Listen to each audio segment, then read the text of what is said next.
নমস্কার বন্ধুরা, আমি অমিত পাল ইউটিউব চ্যানেলে আপনাদের স্বাগত।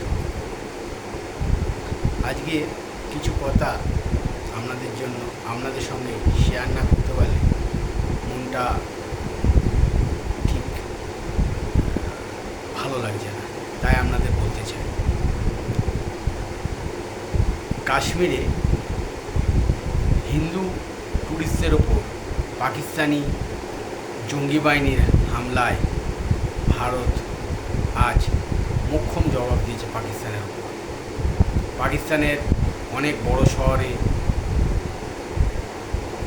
মিসাইল হামলা করেছে ভারত, এয়ার স্ট্রাইক করেছে। আমরা ফোনে ইন্টারনেটে সব কিছু দেখতে পাচ্ছি। তাতে যেমন গর্বে ভারতবাসী হিসাবে মন ভরে উঠছে, তেমন অন্যান্য দেশের আশেপাশে প্রতিবেশী কিছু দেশের রিয়াকশান দেখে আমরা স্তম্ভিত হয়ে যাচ্ছি। যেমন একজন বাংলাদেশি ইউটিউব চ্যানেলে দেখলাম অন্তত 10 জনকে জিজ্ঞেস করেছে যে ভারত পাকিস্তানের যুদ্ধ হচ্ছে, আপনারা কাকে সাপোর্ট করবেন। তার মধ্যে অন্তত 9 জন বলেছে আমরা পাকিস্তান। কেন? আমরা মুসলিম, তাই আমরা মুসলিমকে সাপোর্ট করি। আপনারা মনে হয় ভুলে গেছেন যে 1947 সালে ভারত যখন স্বাধীনতা লাভ করে তখন থেকে 1971 পর্যন্ত বাংলাদেশে অন্তত 30 লক্ষ মুসলিমকে পাকিস্তান হানাদার বাহিনী হত্যা করেছে। সারা পৃথিবীতে পাকিস্তানের সৈন্য সামন্ত হানাদার বাহিনী যত মুসলিম মেরেছে, পৃথিবীর আর কোনো দেশ অত মুসলিম হত্যা করেনি। 10,000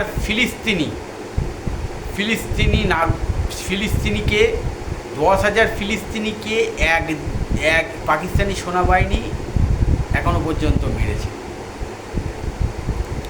বালুচিস্তান, যারা স্বাধীন বালুচিস্তান আন্দোলনের জন্য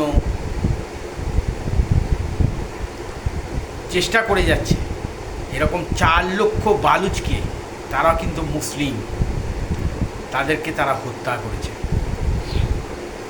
30 লক্ষ বাংলাদেশিকে মেরেছে।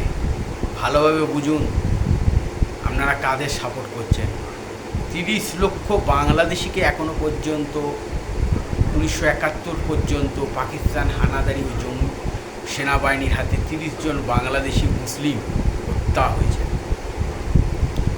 2 লক্ষ আফগানকে মেরেছে, 2 লক্ষ আফগান। তো সারা পৃথিবীতে এত মুসলিম, একটা মুসলিম দেশ হিসাবে এই মুসলিমদের হাতে এই মুসলিমরা মারা পড়েছে। আর আপনারা বলছেন যে আমরা ভারত পাকিস্তানের যুদ্ধে আমরা পাকিস্তানকে সাপোর্ট করব।